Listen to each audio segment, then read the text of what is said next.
Good morning, Equus Nation, and welcome to this week's Producer Playbook. And I've got a very special guest on today, Claudia Mathieu. She's been here since the beginning. And I've known Claudia, I think her and I met. She could clarify that. I think it was in 2006 or 7, maybe. And so we've known each other right now about 20 years. And a warrior. I mean, she's raised kids through this. I mean, been through a couple of companies. There's all kinds of stories that we're not going to get into. But the reason I wanted her on now, she's been a guest before in the past, and she's not like unknown in our company. So she's been on the coaching call, etc. But and so she's kind of familiar to some people, and some newer people she's not. And the reason I asked Claudia to come on today is I've watched her for years, and I see a nice little surge coming. She's had, like anybody, these things in life that slow you down from business, and she's had her hands full with children for a long time. And she's been able to re-engage a little bit more than she has in the past. But here's the whole point. She's been in the business for 20 years, okay? Doing this business for 20 years with all kinds of things. And I know for a fact there's been times because of family issues and whatnot that she's had to step back from her normal production, right? And the cool thing about this business, it allows you to do that without jeopardizing your future. Because if you were working for a bigger company and you had things going on, they might let it slide a couple of times if you were on payroll or whatever. But to deal with what some people have had to deal with and still be able to make a living and a good living in this business, I think that's a testament to the system and also the things that have changed over time, because virtual has allowed her a lot more freedom that it used to tie you down to an automobile and all that. She's adapted to that. It's like everybody else. She struggled through the beginning of understanding how to do virtual. It was a struggle for a lot of people, but now it's kind of adapted to her, just like it has for a lot of people in our company. But one of the main reasons I've had her on is I know that she's delved into every type of lead. She's done her own personal reviews, have done very well in reviews over time because she's got a nice client base. But she's also, using a lot of the ethos leads as well as other, first time A leads coming out of the system. But she's had some pretty good success with those ethos, which I'm going to have her get into in a minute. What I want you to talk about first, though, if you wouldn't mind, I mean, it's been almost 20 years. You'd have to you fill the dates in for me when we first met and how long you've been in the business. But I want you to talk about how you've managed through that. What has the business offered you that you've been able to manage different things going on in your life, changes, etc., and times that I remember you've had to go back to Brazil a couple times because of, I think it was your mother or something at one time, and you had to go. You were gone. You were out of the country. And you're allowed to do that in this business and still be able to maintain as best you can. You've got a team, etc. So talk about that part of that. So first of all, how long have you been doing it? That's your number one question. And when did we first meet? And then talk about how the business has allowed you to deal with your life and you can still make a living in the business. Hey, Bill, thank you so much for having me in the call. This business has absolutely been a blessing to me. We met towards the end of 2007. That's when we first met. So, wow, yes, almost 20 years. I can't believe it. But, what I love about this business is the flexibility, right? That we have it.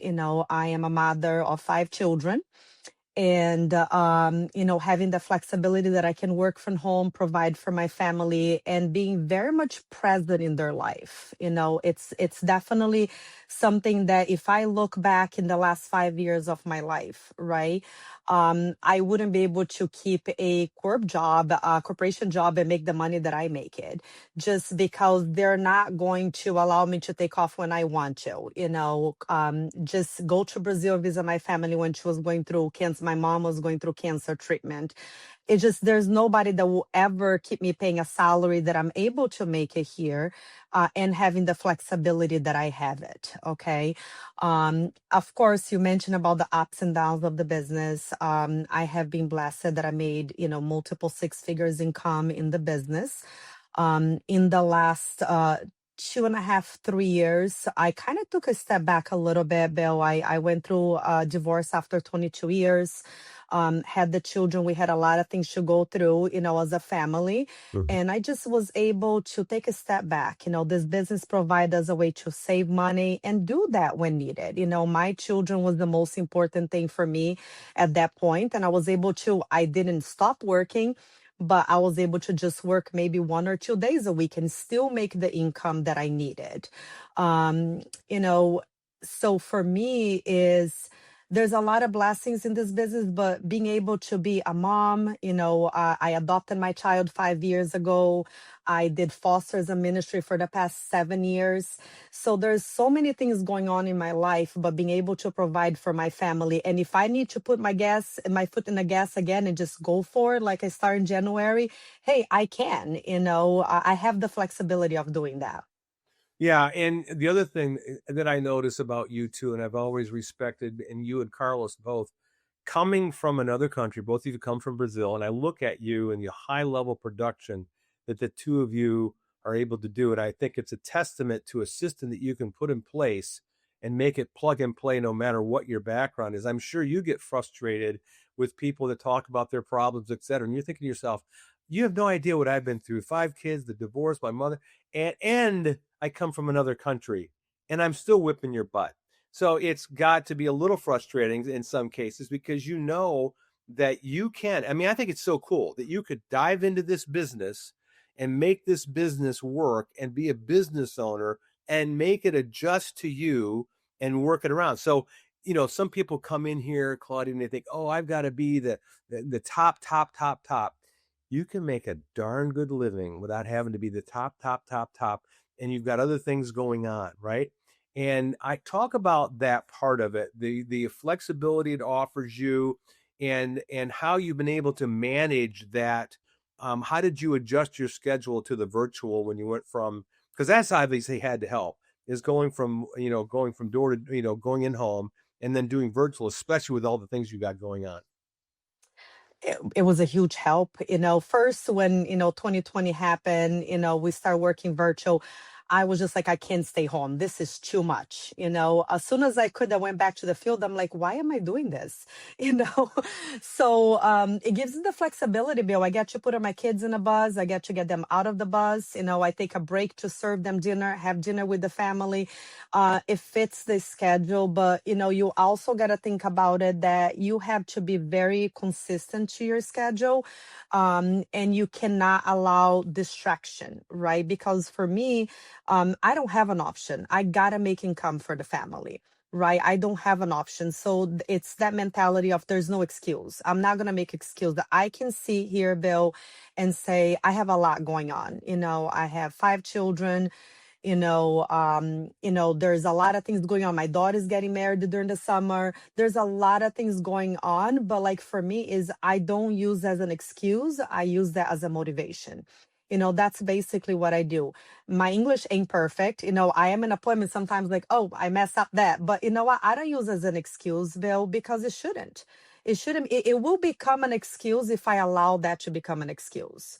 But I decided not to do that. I'm going to use everything that I have against me and everything that I have on my plate as a reason why I do this, as a reason why I am going to do this.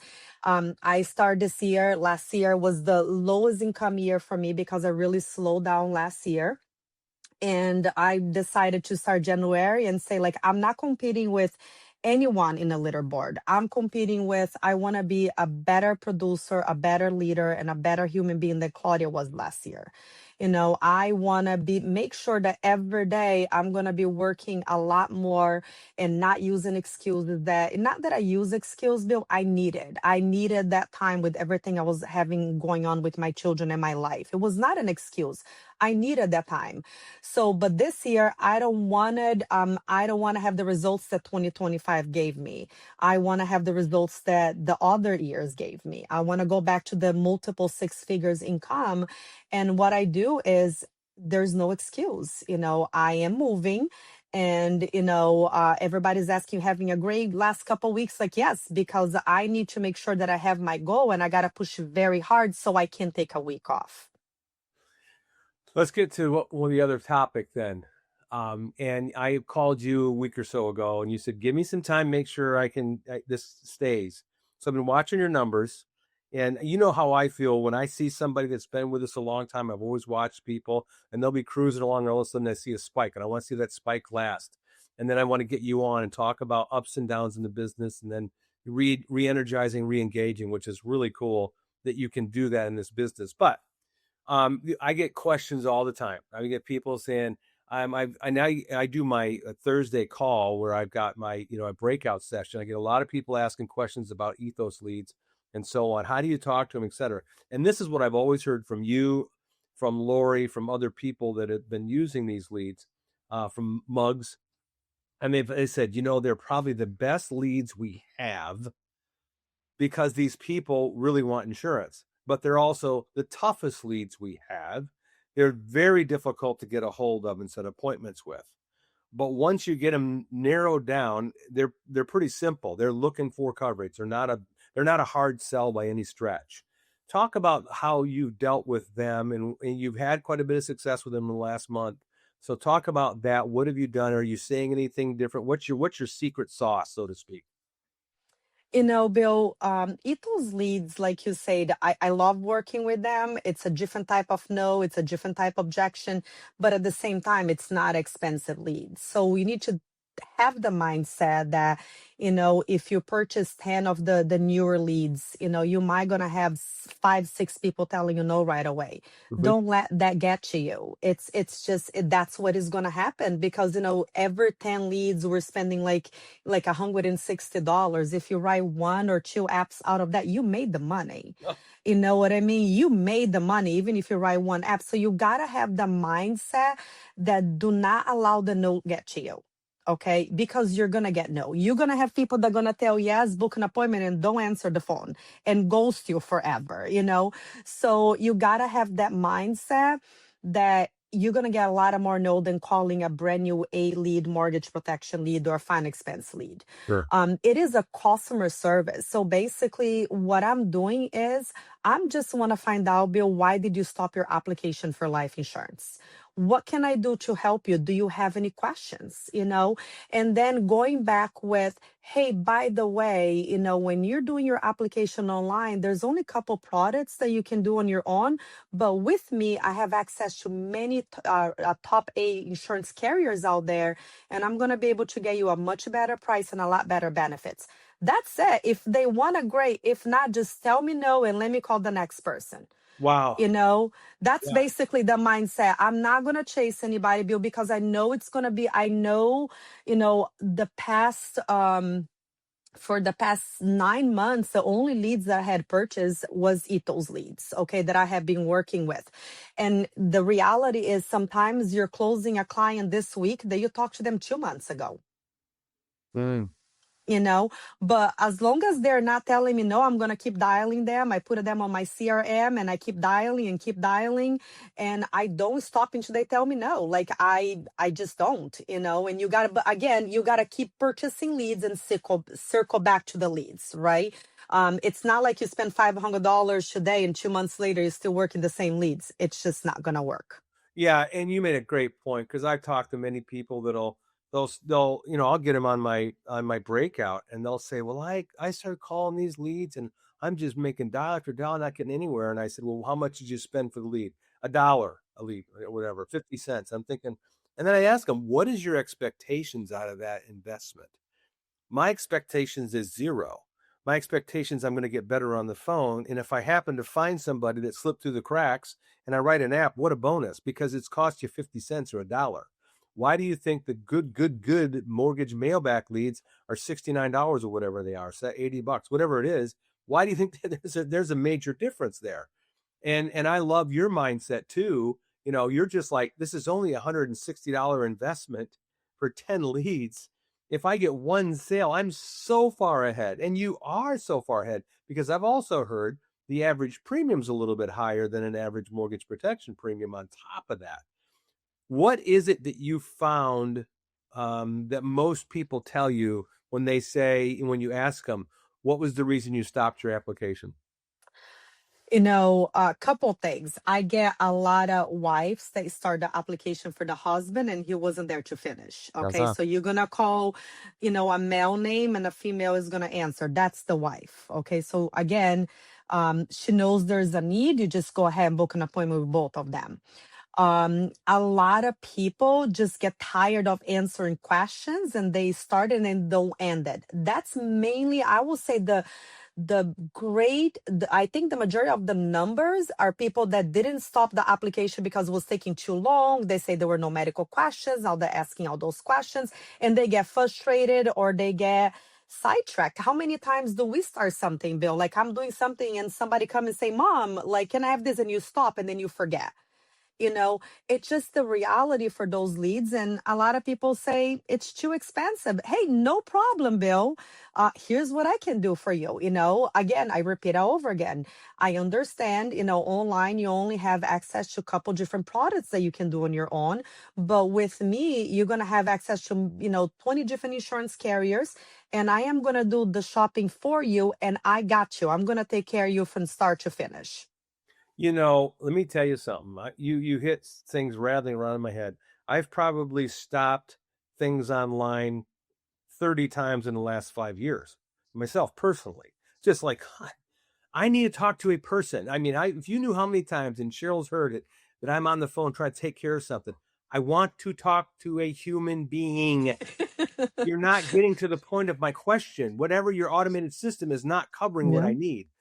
And I can tell you 1000%, I would never do something without the assistance, because you can handle questions and answer questions that the automated system cannot.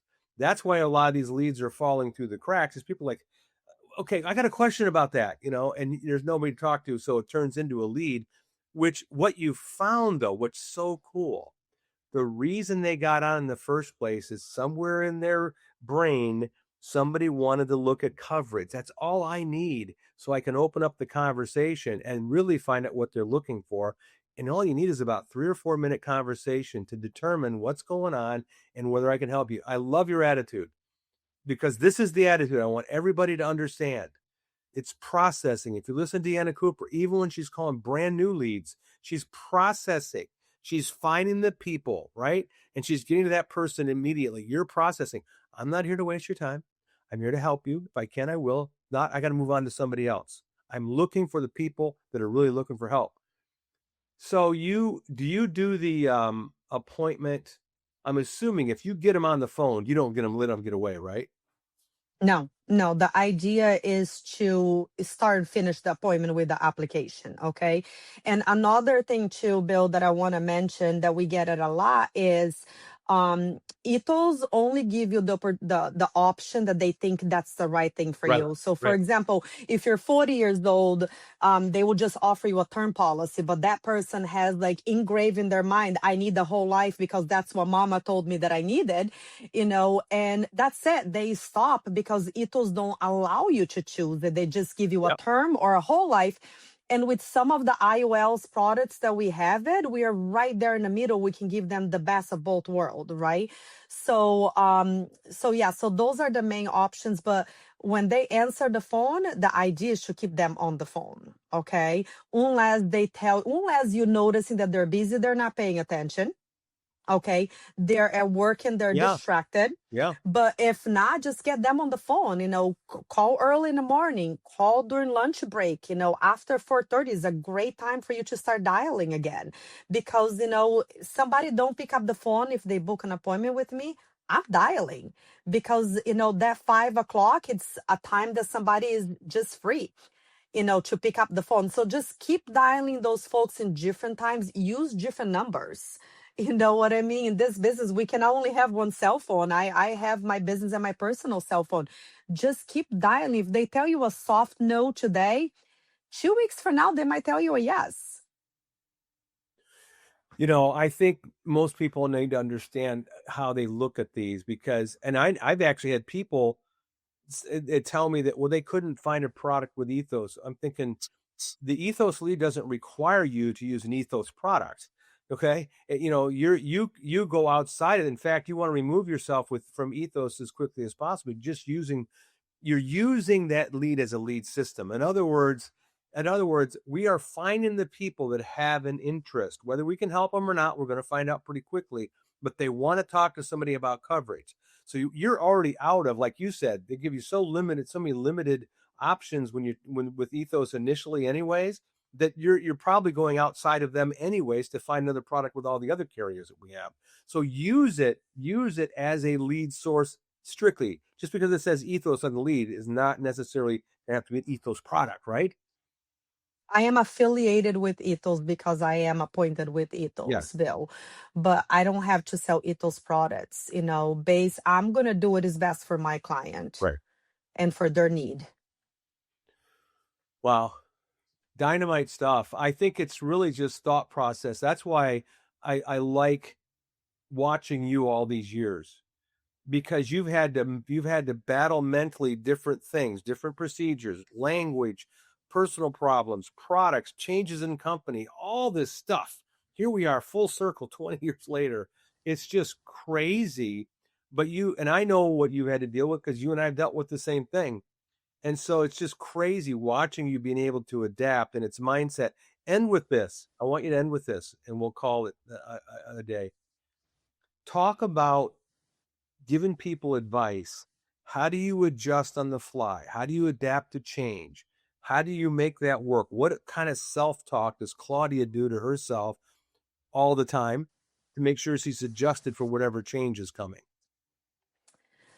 Bill, it's the mindset for me. Number one is change is not easy. Nobody likes changes, right?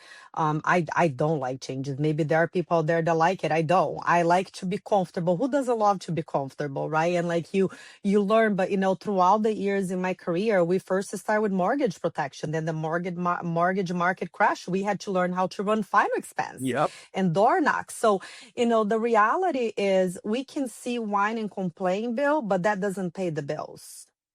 Okay, that doesn't pay the bills. So for me, is like I have the mentality of I'm gonna do what I have to do to accomplish what I needed for me and my family. Okay, it could be a lot worse. I could be, having a boss that drive me crazy all day. I could have a boss that tell me when can I take vacation or a day off. It could be a lot worse. So for me, is like. You just got to have the mindset that you get up in the morning and you're going to do what you have to do for you and your business and your family. Read books. I was just packing my office and my books yesterday because we were moving this week. And I was just looking at books, and I read books with a highlighter. And then if I'm having a bad day or by a bad mindset, because we're normal, I'm not, like this every single day, but I learn with the years to quick notice how I'm being negative or how I'm being just getting sidetracked of my goals. And I just look at my bookshelf. I'm like, oh, I remember this book. And I just pick up the book and I go through the highlights. That's what I do when I need to fix my mindset. One thing that I tell my agents, Bill, you cannot make a $200,000 income with a mindset of a $20 an hour. Okay. So if you wanted to go ahead in life and in your career, you're going to have to change the way that you think. Okay. You're going to have to invest in yourself. You're going to have to spend time every day at 10 a.m. and listening to top producers that are ahead of you. You're going to have deep conversations with people. I remember that I was struggling after my sister passed away. And I went a whole month without selling nothing. And I remember being in Orlando with you having a conversation. Bill, I don't know what is going on. And you're like, Claudia, why? And finally, we got between me and you was I was too scared of breaking down crying. So I was not tapping into my emotion. But I came back home and but it was a conversation I had with you because I didn't know why I was struggling, Bill. So you have to have a mindset where, going to conference, being at the calls every day at 10 a.m., make sure that you're speaking with your growing upline when you're having bad days. And for me, is when I set a goal, there's a group of us right now, Bill, that we are, having this, you know, having this group that all of us have a goal and we're being accountable for each other. So be accountable with you, set your goals and be a realistic goals. Look yourself in the mirror and say you're going to do what you have to do. Okay. Changes are going to happen. Either the weather, where you live, your family life, your kids growing, it's going to happen. It's life. Okay. Do not allow those things to knock on your knees and stay there. You need to find a way to find the motivation, and like we say, that why, that you can't quit. Your why has to be so deep and so strong that you can't quit. I can't quit on my children. I can't tell my children we don't have a home anymore. You know, if your why is like, oh, I want to buy a better car, that's going to be temporary. When you get there, then what? Mm-hmm. What you're going to do, you know. So you know, for me is I have to be accountable with me. I have to be accountable with my, you know, with my friends in the business, that we are accountability partner with each other. And I have to keep my mindset, Bill. I don't care what life throws at you. I have to keep my mindset here because I know it can be dragged very easy. And reading, like if you're not reading, just read. You know, there's so many, if you're negative, you know, the energy buzz, you know, there's so many things. If you're struggling with the no's that you get at ethos, just read the book, go for the no. You're gonna understand the mindset that for me is like, give me a no and give me fast so I can go to the next, so I can Right. stop dialing. Right. Answer the phone and tell me no, so you're wasting Right. my time. Tell Right. me no. You You're know, looking so for it. that is my mindset, Bill. And Yeah. yes, life is not easy, guys. I'm not going to sugarcoat. Some people there might be going through some very hard lifetime. Find people in your life that can hold you accountable, and keep helping you move forward. Don't go talk to the people that are doing, you know, whining and complaining, because it's so easy, Bill. Like we go to conference and we see all those people in the corner talking, you know, bad and complaining, like they find each other. No, I want to go follow someone who's doing better than me. Yeah. Dynamite. I mean, great, great advice. I mean, take it to heart, folks. She knows what she's talking about. She's been living it for, you know, a good portion of her life. And it's you nailed everything. Just perfect. So appreciate your time. I know you're moving and stuff too, on top of all that other stuff. Appreciate your time. And it was way too long in between, Claudia. So thank you so much for your time. Hey, everybody, take it to heart. She knows what she's talking about. Thank you, Bill. See you.